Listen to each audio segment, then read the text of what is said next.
Bonjour, aujourd'hui on a Jessie Ménard. Il va nous faire un genre de cosmopolitain. T'as de l'air content, t'as de l'air excité à faire un cosmopolitain, Jessie, fait qu'on va te laisser faire.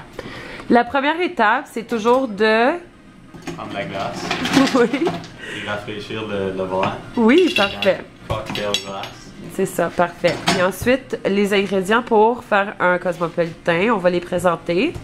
Alors, la vodka, Du Cointreau. le Cointreau, Du cranberry. du cranberry et... Et du roses lime juice, mais il n'y en a plus. On va utiliser des limes. Parfait, on peut toujours faire ça si on veut faire un drink un peu plus surette et moins sucré, là. Fait que c'est toujours une option. Fait que là, on va commencer à préparer notre drink. C'est quoi la première étape, Jessie, là? On met 1 ounce de vodka, mais avant... on met de la glace. Oui, c'est ça! Wouhou! Ok, fait qu'on va mettre un petit peu de glace. C'est pas vraiment important la quantité, juste en autant qu'il y en a assez pour bien refroidir le drink. Fait que la première chose à faire, c'est de mettre notre alcool de base. Puis ça, c'est la vodka. Puis on va prendre quelle quantité? 1 once. 1 once. Fait qu'on va faire un total d'un verre, un cocktail de 1 once et quart. Le standard de restaurant. Fait que comme Jessie fait, on fait toujours verser notre alcool par-dessus le shaker. Comme ça, s'il y a un petit peu de renversage, ben ça retombe dans le shaker puis on perd pas l'alcool. Bon, c'est parfait. Ensuite, on va prendre un quart de Cointreau. C'est bien ça, Jessie? Oui. Ok, c'est toi le chef, bar chef, là. Fait que... Donc, un quart, c'est... Ouais, un quart, on peut gager. Environ, d'habitude, on peut dire un petit dash. Tu sais, ça va vous faire un quart. Fait que ça, c'est une bonne quantité. Tu peux le rajouter. Ensuite, on va rajouter ce qu'on appelle un splash. Moi, j'aime dire environ 1 once de jus de canneberge.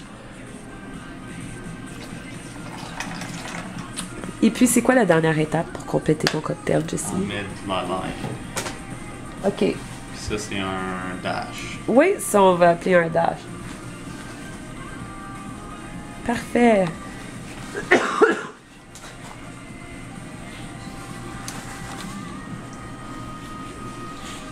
bon? Oui, c'est bon. Ça va être très bon. Excusez-moi pour la petite, tous les enfants, c'est le début de l'automne ici au Canada, là. Fait que... Parfait. Il y a plusieurs manières de shaker, fait que c'est pas bien grave, en autant que votre alcool puis votre liquide reste dans le verre. Puis vous avez de la classe quand vous le faites. Excusez. Puis après ça, on va prendre le strainer. Et c'est quoi la dernière chose qu'on va faire? Ben, une des dernières choses, mettons. Vider la glace. On vide la glace. Là, le verre il est bien refroidi. Et puis, on verse le liquide dans le verre. On s'assure que on dépasse pas trop la quantité désirée dans le verre. Puisque les martinis, les verres de martini sont faits pour supporter 2,5 onces d'alcool, on veut pas trop dépasser un certain point. Fait que moi, je laisse toujours environ 1 cm, 1 cm et demi de libre, puisque le verre est vraiment fait pour supporter juste un minimum d'alcool puis de liquide dedans. Là. On veut pas qu'il se retrouve à verser partout. Fait que là, avec un cosmopolitain, d'habitude, la décoration de choix, c'est un morceau de lime. Fait que tu peux te couper un petit morceau de lime.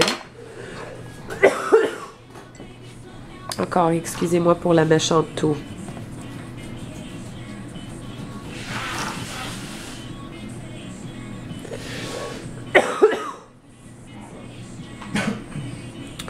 Fait que là, c'est vraiment facile.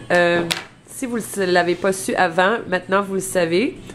Ou vous le savez parce que je vous le dis et non, je vous le montre, que la lime, elle flotte. Vous pouvez toujours faire ce que Jessie a fait, puis la coter sur le bord comme ça fait très joli. Ou, si vous voulez, vous pouvez toujours la pitcher vraiment en plein milieu de votre verre, comme ça. Vous allez voir qu'elle flotte. Elle essaie de flotter. Non, elle flotte pas mal. Fait que là, la dernière étape, c'est de boire le cosmopolitain. Fait qu'on le sert à un élève ou... Oui, c'est ça. Enjoy, Jessie. Cheers! Cheers!